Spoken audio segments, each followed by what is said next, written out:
I was 11 years old the first time I heard the bells. It was late summer, that liminal space between childhood freedom and the creeping dread of school. My older brother Carter and I had spent the afternoon throwing rocks into the creek behind our house. The sun was setting, the sky bleeding pink and gold through the trees, when the sound floated through the woods, soft at first, like wind chimes in the distance. Then it grew louder, more distinct. Church bells.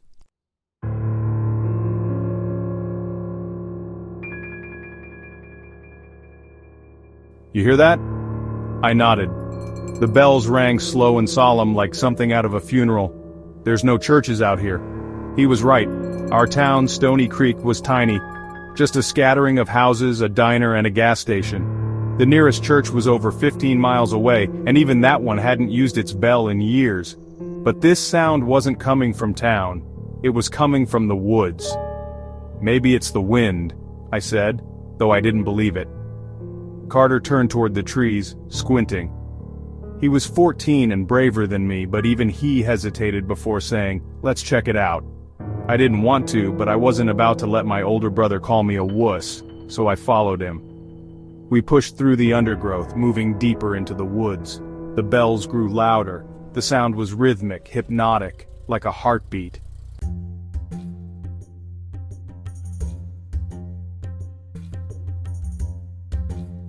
Then we saw it, a chapel, nestled among the pines.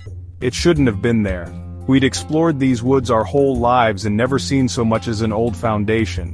But there it was, a small wooden building, its paint peeled and gray with age.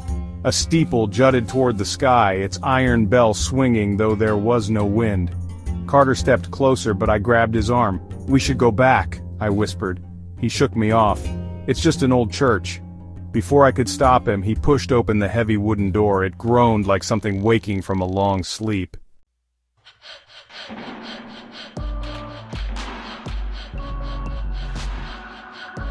Inside, the chapel smelled of damp wood and something else, something rotten. The pews were old but intact, arranged in neat rows leading up to the altar. Stained glass windows lined the walls, but instead of saints or biblical scenes, they were just swirling chaotic patterns like someone had shattered the glass and rearranged it without thought. At the front of the chapel, where a cross should have been, stood a statue. It was a figure in a robe, tall and thin, its face obscured by a carved hood. The robe sleeves stretched long, almost touching the ground, and its hands, oh God, its hands were too many. Not just two, but a tangle of them, fingers long and clawed, reaching outward like it was beckoning. My stomach twisted. Carter stepped toward it. "Don't," I said. But he ignored me. He reached out and touched the statue's outstretched fingers. The moment his skin met the stone, the bells stopped. The silence was worse.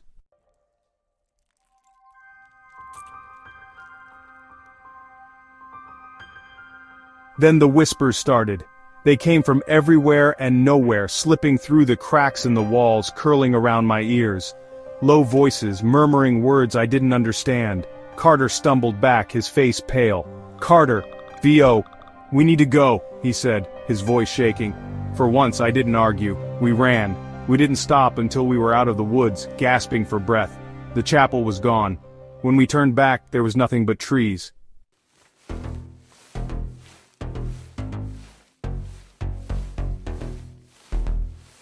That night, Carter got sick. At first, it was just a fever, but then came the dreams. He woke up screaming, clutching his arms, his chest, his neck like something was touching him. He stopped eating, stopped sleeping.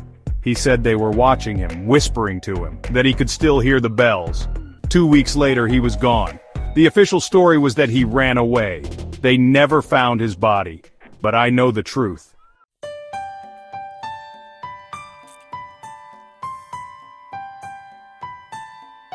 I heard him leave that night. I woke up to the sound of the front door creaking open. At first, I thought maybe it was Dad coming home late from the factory, but then I heard footsteps in the grass, soft but hurried. I pulled back the curtain and saw Carter, barefoot and in his pajamas, walking toward the woods. His movements were jerky, unnatural, like something was pulling him forward against his will. I wanted to call out to him, but when I opened my mouth, I couldn't make a sound. My throat was locked tight like something was squeezing it. I watched helplessly as he disappeared into the trees. Scene 8. The figure.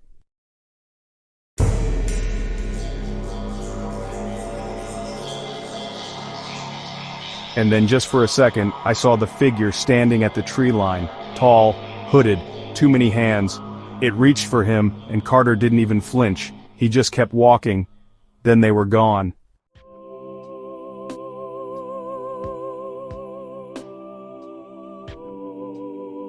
I told my parents everything the next morning. They didn't believe me. Nobody did. The town came together for a search, combing the woods for days. They found nothing. No footprints, no clothes, not even a trace of his scent for the dogs to follow. Eventually people stopped looking, stopped talking about it. But I never did. I started researching. I spent hours in the library, digging through old town records, local legends, anything that could explain what I saw. There was nothing about a chapel in the woods, but I did find something else. Stories. Stories about people disappearing in Stoney Creek. Not a lot, just one every few decades. A child here, a teenager there, always the same pattern. No struggle, no signs of a body, just gone. And the ones who saw them last, they always claimed they heard the bells.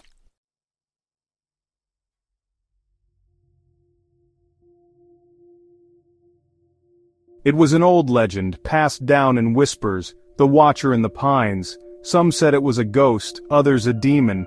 A few of the older folks, the ones who still clung to the old ways, said it was an angel. Not the kind that saved you, though.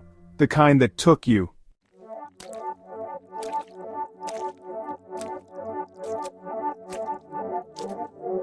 Some doors, the librarian told me one afternoon, her voice barely above a whisper, aren't meant to be opened. The Watcher in the Pines, she said, eyes darting to the darkened windows of the library. You should leave it alone. But I couldn't. Not after Carter, not after what I saw. I kept digging, even when I knew I shouldn't.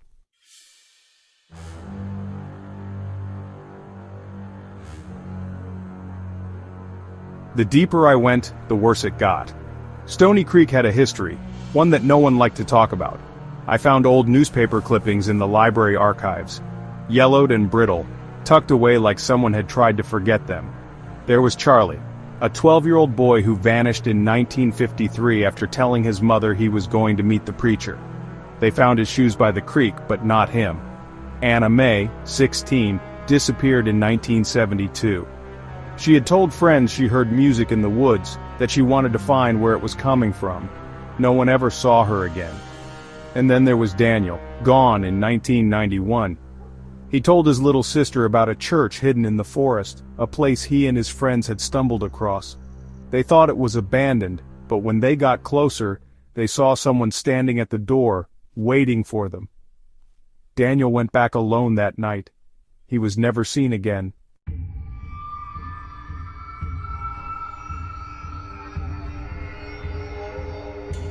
One kid every few decades, no bodies, no clues, just the bells. And now it was my turn.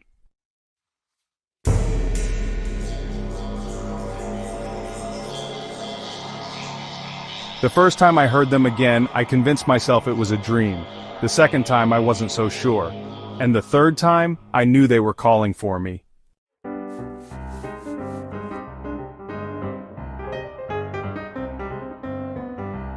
It was around midnight when the sound woke me. A deep, low tolling coming from the woods. Not just bells now, voices, soft and distant, rising and falling like a chant. I sat up in bed, heart pounding. The air felt thick, heavy, like the pressure before a storm. Then I heard footsteps in the hall, slow, uneven.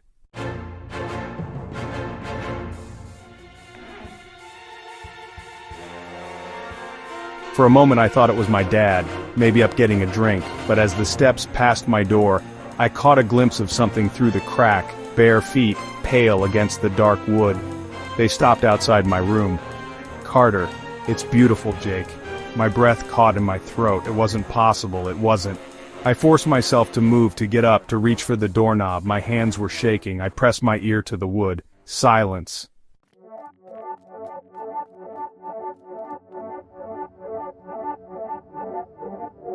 I stayed like that for what felt like hours, until the first light of dawn broke through my window. Only then did I finally open the door. The hallway was empty, but there, just outside my door, was a single footprint. Wet, dark, leading back toward the front door.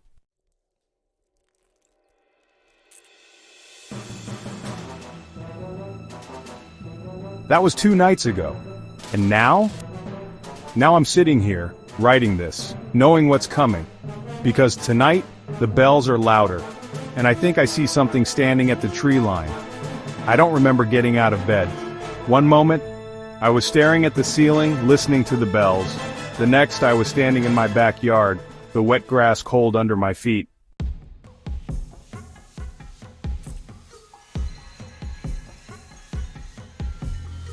The forest loomed in front of me, deep and endless. I couldn't see the chapel, but I could feel it. Waiting, I took a step forward. Then another. I didn't want to go, I knew I didn't. But something was pulling me, the same way it had pulled Carter all those years ago. The whispers rose, the trees swayed though there was no wind. And then, just beyond the first row of pines, I saw him.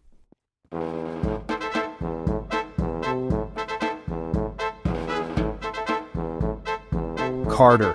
He was standing there, half hidden in the dark. His skin was pale, almost gray. His eyes, God, his eyes were too big, too black, like the pupils had swallowed everything else. He was smiling, but his lips didn't move when he spoke. Carter, V.O., come and see. I took another step. My body wasn't mine anymore. I was just moving.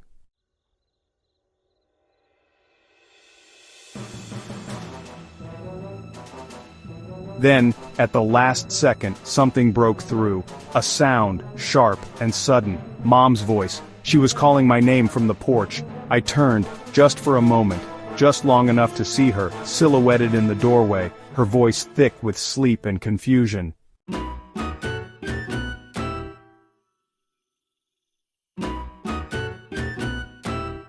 And when I looked back, Carter was gone. The bells stopped and I could move again. I ran.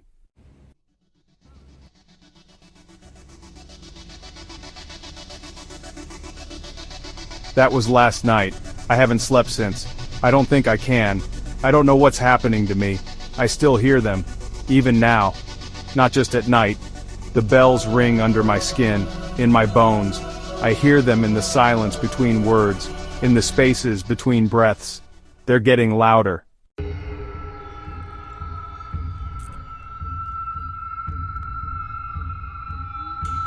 And worse, I think I'm seeing things. At work, in the grocery store, in the reflection of my bedroom mirror, flickers of movement, glimpses of something tall and hooded, with too many hands, always just watching.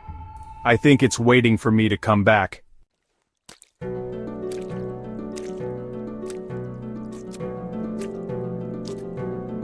I went back to the library today, hoping to find something, anything that could help. But when I got there, I found out the librarian, the one who warned me, had died last night. Heart attack, they said, but I don't believe it.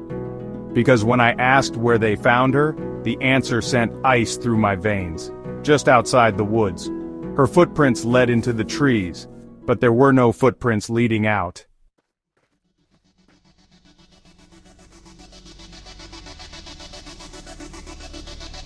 I don't know what to do anymore. All I know is that I can't stay here. Not when the bells are ringing. Not when I can hear Carter's voice whispering through the trees, telling me over and over again, "Carter, it's beautiful, Jake. Just come and see." But there were no footprints leading out.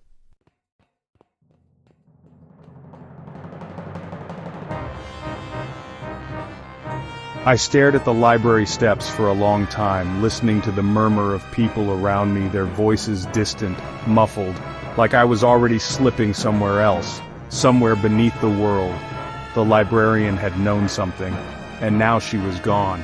I tried to tell myself it was a coincidence, that people died every day, that it had nothing to do with the chapel in the woods or the thing with too many hands or the bells that I could still hear, even now, beneath the hum of passing cars and the buzz of fluorescent lights.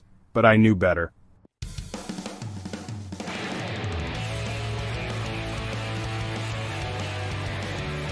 I left the library without speaking to anyone, walking fast, keeping my head down.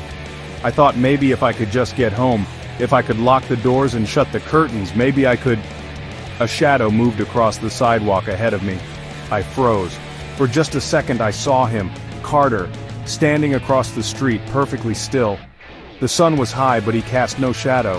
His lips moved, but no sound came out, and behind him, in the dark space between two buildings, something taller loomed, something waiting. I turned and ran.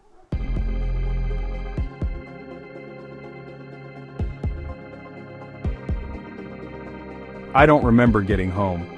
One moment I was sprinting down Main Street, lungs burning, heart hammering against my ribs. The next I was standing in my bedroom, the walls too close, the air too thick.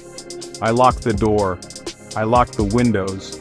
I sat on the floor and pressed my hands to my ears, trying to block out the bells, the whispers, the scratching at the edges of my mind. But nothing helped.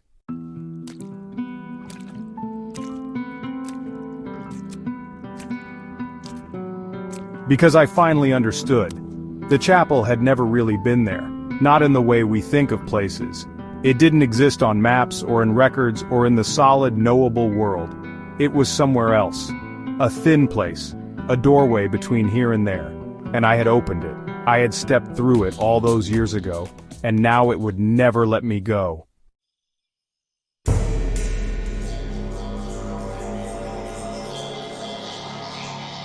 It's night now. The house is quiet. The streets outside are empty, but the bells are ringing. Not distant this time, not calling from the woods. They're right outside my window. I don't want to look. I can't look, but I can feel them. The presence, the weight of something vast and unseen pressing against the walls, the floors, the space inside my skull.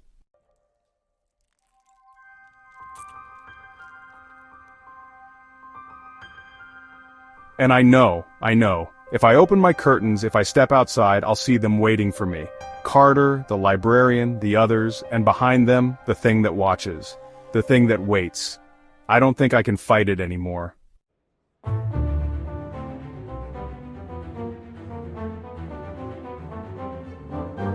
Because the truth is, I never really left the chapel.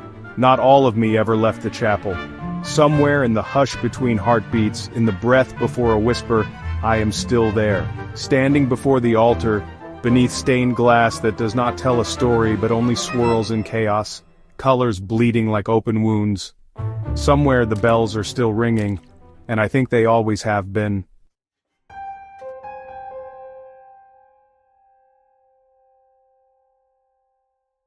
Even when I ran from the woods, even when I buried Carter in memories too painful to hold, even when I tried to live a life outside of the shadow that followed me home, I think I have always been walking back. Because you cannot close a door that has been opened. You cannot unhear the call, and the watcher in the pines is patient.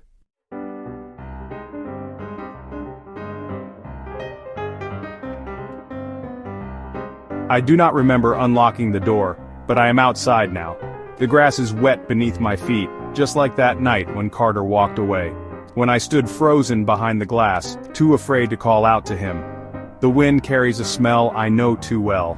Damp wood, old stone, something rich and sweet and wrong like decay wrapped in honey.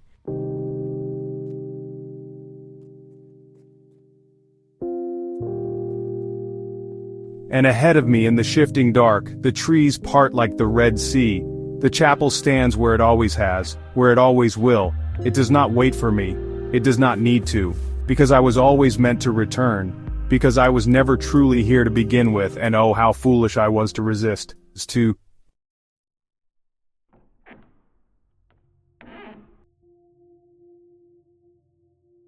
The doors groan open before I can touch them. Inside, candles burn, though no one has lit them. The air hums with something more than silence, something alive, something ancient, something that sees me the way a man sees a fly trapped in amber.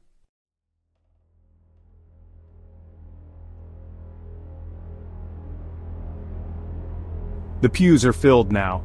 Figures sit with hands folded, heads bowed, skin waxy and stretched too thin. They do not move. They do not breathe. Some I recognize, some I do not. Carter is in the front row. His eyes are black voids, endless and swallowing, but his lips part in something like a smile. I want to speak.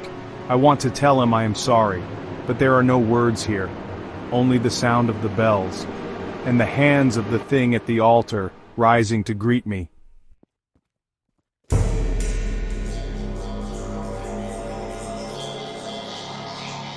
I step forward and my reflection steps forward with me. Not in glass, not in mirrors, but in the air itself. In the fabric of the world unraveling at the edges. I see myself not as I was, but as I am. As I have always been. Not a boy, not a man, something hollow, something waiting to be filled, something that has already been claimed.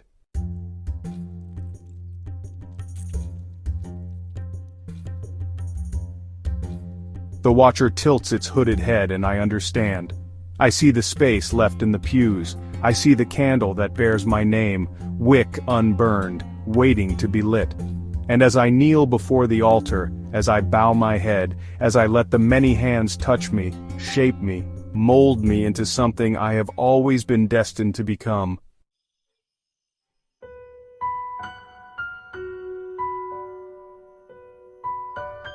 There is no leaving, Jake. There was only ever the road back, and oh, isn't it beautiful? And to whoever is reading this, oh, won't you please come join us?